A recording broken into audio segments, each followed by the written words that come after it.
हम इंसान धरती पर राज कर रहे हैं, लेकिन क्या होगा अगर वह अचानक बदल जाए? क्या होगा अगर दुनिया के सभी जानवरों ने अचानक अपने मतभेदों को नजरअंदाज कर दिया और एकजुट होकर टीम बनाकर और मानव जाति से युद्ध करने का फैसला किया? इंसान इससे कैसे निपट पाएंगे? क्या आप जानते हैं कि हर साल 7,000 करोड़ से ज्यादा जानवरों व कीड़ों की मौत होती है, वो भी सिर्फ उनको खाने, मजे या उनकी स्किन के लिए। मतलब एक महीने में 58 करोड़ या प्रति सेकंड 2,000 जानवर मारे जाते हैं। इसमें कीड़े भी शामिल हैं। क्या होगा अगर दुनिया के सभी जानवर मनुष्यों को धरती से मिटाने का सोच ले? क्या हमारे विकास और इस न्यू हाई टेक वेपन के जमाने में हम जीत पाएंगे, या एकजुट ताकत और जानवरों की संख्या हम पर भारी पड़ेगी? और दुनिया की कौन सी पशु प्रजाति सबसे अधिक ताकतवर साबित होगी? This is Hindi fusion TV और आज हम जानेंगे कि क्या होगा अगर जानवरों और इंसानों में युद्ध हुआ तो। जब हम सभी जानवरों के खिलाफ बड़े पैमाने पर युद्ध के बारे में सोचते हैं तो माइंड सबसे पहले बड़े शिकारी की ओर बढ़ता है कि हमारे सबसे बड़े खतरे होंगे मांसाहारी प्रजातियां। अच्छा हुआ कि डायनासोर 6.5 करोड़ साल पहले ही विलुप्त हो गया, वरना उनकी कुछ संख्या ही हम पर भारी पड़ती।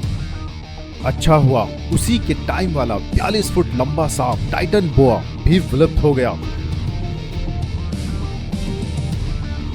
और फिल्मों में दिखाए जाने वाला जानवर गॉडजिला भी रियल लाइफ में एग्जिस्ट नहीं करता, वरना वो भी 2-4 होते तो भारी तबाही मचा सकते थे। ऐसा ही किस्से कहानियों में कहे जाने वाला ड्रैगन भी हमारी रियल लाइफ में होता तो भी इंसान को काफी दिक्कतों का सामना करना पड़ता। अगर सबसे पहले यह मामला हो सकता है कि मानवता के खिलाफ पहली जंग हमारे पालतू जानवर शुरू करेंगे।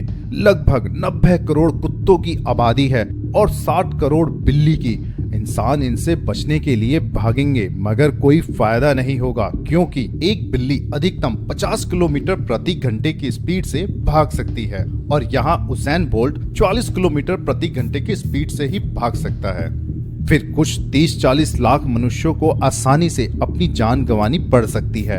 इन मांसाहारी प्रजातियों से जैसे भेड़ियों, शेरों, बाघों, लक्कड़बग्गे, भालू और अन्य शातिर मांसाहारी जानवरों से। लेकिन सबसे पहली बात, इन जानवरों में से कितने ही ऐसे हैं जो जंगल में ही रहते हैं। मनुष्यों का शिकार करने इनको अपने आवासों को छोड़कर शहरों और गांवों में आना होगा। और वैसे भी ऐसे खतरनाक जानवर बचे ही कितने हैं। और तो और शायद घरेलू जानवर जैसे बिल्ली और कुत्ते सबसे मुश्किल साबित होंगे काबू पाने में। आइए नजर डालते हैं कि ऐसे कितने जानवर बचे हैं जो खतरा पैदा कर सकते हैं। शेर 20,000, टाइगर 4,000, चीता 7,100, सभी तरह के लेपर्ड 1 लाख, सभी तरह के सील 25 लाख, सभी तरह के भालू 12,50,000, लक्कड़बग्गे 60,000, भेड़िए 3,25,000, लोमड़ियां हैं 4,50,000। तो सोचो यह एक साथ मिल जाए तो क्या होगा।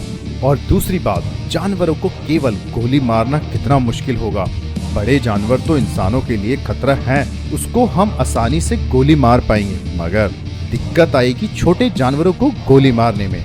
इसलिए पहले कुछ दिनों में बड़े भूमि स्तनधारियों का सामूहिक जानवरों का कत्लेआम होगा। इसमें संदेह नहीं कि हमारे कुछ इंसान भी मारे जाएंगे।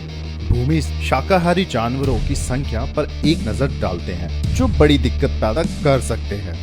भेड़ 100 करोड़, सुअर 100 करोड़, गाय 100 करोड़, बकरियां 85 करोड़, पालतू भैंसे 17 करोड़, जंगली अफ्रीकन भैंसे 10 लाख, सभी प्रकार के छोटे बड़े हिरन 2 करोड़, वाइल्ड बीस्ट 15.5 लाख, मूस 15 लाख, हिप्पोपोटामस 1,30,000, गैंडे 30,000, घोड़े 5 करोड़ 80 लाख, गधे 4 करोड़, खच्चर 10 करोड़, सभी प्रकार के बंदर 15 लाख, जैबरा 6 लाख। जाहिर है शाकाहारी जानवरों की आबादी मांसाहारियों से कई गुना ज्यादा है, तो इनसे खतरा भी हमें ज्यादा होगा। मगर मनुष्य अपने दिमाग से भी खेल सकते हैं और अपने जीतने के लिए कुछ जानवरों को पिंजरे में फंसा सकते हैं। मानव सेना रणनीति के रूप में बड़े स्तनधारियों में से कुछ को बिना खिलाए जीवित रखने का आइडिया भी सोच सकती है, ताकि आने वाले समस्या से निपटा जा सके। जैसे कि चींटी खाने वाले और शहद खाने वाले, और हमें खतरा दिखते ही इस्तेमाल कर सकते हैं। और खाना ना मिलने पर, भूख लगने पर मांसाहारी जानवर शिकारी जानवरों का शिकार भी कर सकते हैं। और यह उल्टा भी हो सकता है इंसानों के साथ, यह हम आपको आगे बताएंगे। मूषक प्रजातियों के बारे में क्या, उनसे कैसे निपटेंगे इंसान, आइए जानते हैं। इनकी आबादी 7 अरब है, मतलब हर एक इंसान के लिए एक चूहा। चूहे निडर होने के साथ ही बीमारी भी फैलाते हैं। चूहों में आमतौर पर तेज छोटे दांत होते हैं जो मुसीबत का कारण बन सकते हैं। चूहे 3 दिन तक लगातार तैर सकते हैं, वो भी बिना थके, और वो 2 मीटर तक जंप कर सकते हैं, और वो बिल्लियों से ज्यादा बुद्धिमान होते हैं। हालांकि चूहों से निपटने में बहुत समस्या नहीं होगी, क्योंकि हम जानते हैं कि हमें कैसे निपटना है। इंसान उनसे पहले ही विकसित है। हम चूहों को मार सकते हैं, जैसे माउस ट्रैप या चूहे मारने की दवा, पेस्टिसाइड। दिक्कत यह है कि चूहे जल्दी प्रजनन करते हैं। चूहों की एक जोड़ी 1 वर्ष में 2000 वंशजों का पैदावार कर सकती है। हमारे पास आदमी और संसाधन वाली कंपनीज हैं जो रैट्स कंट्रोल सर्विसेज देती हैं, जो इन छोटे जानवर के निपटान में विशेषज्ञ है। हवाई हमलों के बारे में कैसे बचेंगे? अधिकांश पक्षी प्रजातियां काफी कमजोर और हानि रहित है। बड़े पक्षी शिकारी जैसे कि गिद्ध, चील और बाज काफी दुर्लभ हैं, और सभी पक्षी प्रजातियों में सबसे खतरनाक जो वैसे भी विलुप्त होने की कगार पर है, स्पैरो इनकी लीडर होगी, क्योंकि वो सबसे चतुर पक्षी मानी जाती है। उसकी 100 ग्राम की बॉडी में 4 ग्राम का दिमाग होता है। डाइविंग ऑस्प्रे, बेलदार समुद्री ईगल एक झपट्टा मारकर कुछ गंभीर नुकसान कर सकता है नीचे रहा चलते आदमी को। रणनीतिक के रूप में धनाक अपने आर्मी के स्नाइपर्स बड़े भूमि स्तनधारियों की तरह शिकारी पक्षियों को आसानी से राइफलों के साथ मार गिराया जा सकता है, लेकिन स्नाइपर को किसी ऊंची हिल्स पर छिपकर यह काम करना होगा।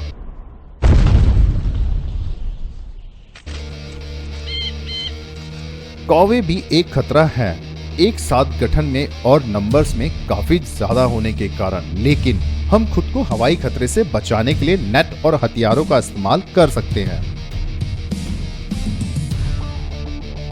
जमीन के नीचे से खतरे के बारे में क्या? कीड़े और जमीनी आवास पर रहने वाले जीवों के नीचे से आने पर क्या हम उनको रोक पाएंगे?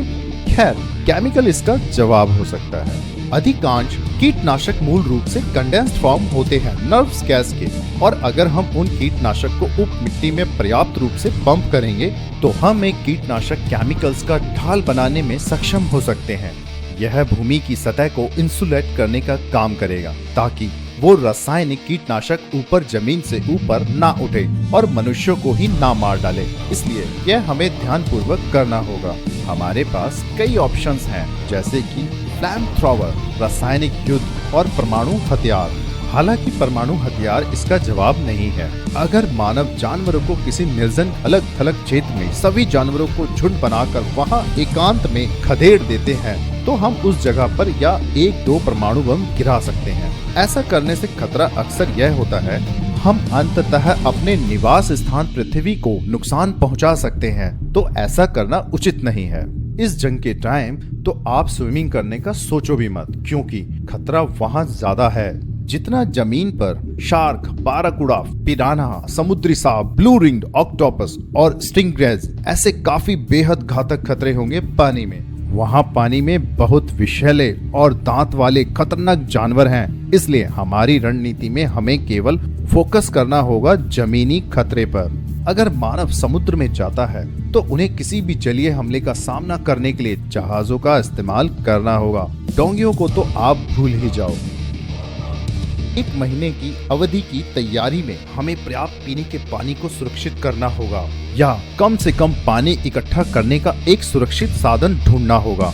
सांप और छिपकली को मारने के लिए हमें इस्तेमाल कर सकते हैं फ्लैम थ्रोवर, या इनको जहर देकर हम जहरीले सांपों से निपट सकते हैं, लेकिन हमें पूरी बॉडी को हथियारबंद या सशस्त्र रहना होगा।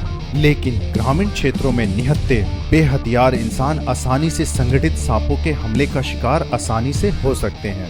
बड़ी छिपकलियां जैसे कोमोडो को नजरअंदाज नहीं किया जा सकता। कोमोडो में तेज विषैले दांत होते हैं, लेकिन इसकी संख्या कम होती है।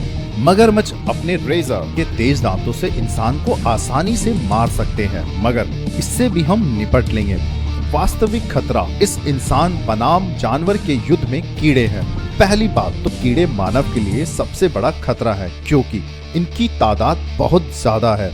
उनकी वास्तविक संख्या की गणना करना लगभग असंभव है, लेकिन कुछ विशेषज्ञों का मानना है कि इस समय वीडियो देखते टाइम भी लगभग करोड़ व्यक्तिगत कीड़े जीवित हैं, जो कि हर एक इंसान के मुकाबले लगभग 20 करोड़ है। दूसरी बात, कीड़े सुपरफास्ट प्रजनन कर सकते हैं। आप 1 लाख को नष्ट करेंगे तो उसी टाइम 1 लाख और पैदा हो जाएंगे। तीसरा, वह हमारी फसलों को खाना पसंद करते हैं। यदि एनिमल आर्मी पर्याप्त रूप से ऑर्गेनाइज्ड होती है तो वह जल आपूर्ति को दूषित और फसलों को खत्म कर सकते हैं। तब इंसानों में लड़ाई हो सकती है, खाना ना मिलने पर, भूख लगने पर, खाने पीने को लेकर। कीड़े कठिन से कठिन स्थानों तक पहुंचने की क्षमता रखते हैं तथा उस स्थान को संक्रमित करने की भी क्षमता रखते हैं। यदि वह आत्मघाती प्रकार के आत्मघाती अभियानों में भाग लेते हैं तो मानव आबादी विनाश की कगार पर पहुंच सकती है। लोगों को फुल बॉडी पैक्ड कपड़ों में सोना होगा ताकि वह सोते समय कीड़ों के हमलों से सुरक्षित रहे, मगर फिर भी भारी संख्या में लोग विषैले कीड़ों के काटने से मर जाएंगे। यदि कीटों का आक्रमण भारी पड़ गया तो लोग खतरनाक समुद्र पार करके ग्रीनलैंड जैसे बर्फ में जमे हुए क्षेत्रों में बस सकते हैं, मगर वहां उन्हें पोलर बियर्स पर भी नजर रखनी होगी। यदि कई देशों में ह्यूमन फूड का सोर्स घरेलू पशुओं पर निर्भर करता है, जैसे गाय, भैंस और भेड़ जैसे बड़े शाकाहारी, तो अगर ये क्रुद्ध भी हुए तो हमें इनसे दूर रहना होगा। मगर छोटे पशुधन जैसे मुर्गी पालन और मुर्गियों के फैक्ट्री फार्मिंग तकनीकों के उपयोग के लिए जा सकते हैं, जैसे कि हम आज भी करते हैं। मुर्गियां भले ही क्रुद्ध हो जाएं, वो हमारे लिए इतनी बड़ी समस्या नहीं बनेगी। तो क्या मानव प्रजाति सभी जानवरों की प्रजातियों से जीत जाएगी? शायद नहीं। इस लड़ाई में इंसान जानवरों की प्रजातियों को विलुप्त नहीं कर सकते, क्योंकि जानवर बहुत तेजी से प्रजनन करते हैं। क्या जानवर आपस में मिलकर मानव प्रजाति को विलुप्त होने की कगार पर पहुंचा सकते हैं? इसकी संभावना नहीं है। मिलिट्री हार्डवेयर, केमिकल वारफेयर और प्रवासी तकनीकों के उपयोग के साथ मानव जानवरों के खिलाफ इस युद्ध में जीत सकते हैं और इस हमले में बच सकते हैं, वो भी काफी संख्या में। लेकिन कीड़ों की आबादी शायद एक असहनीय संख्या तक बढ़ जाएगी और अब कोई बड़ी जानवर प्रजाति नहीं होगी ताकि उनकी संख्या पर अंकुश रखा जा सके।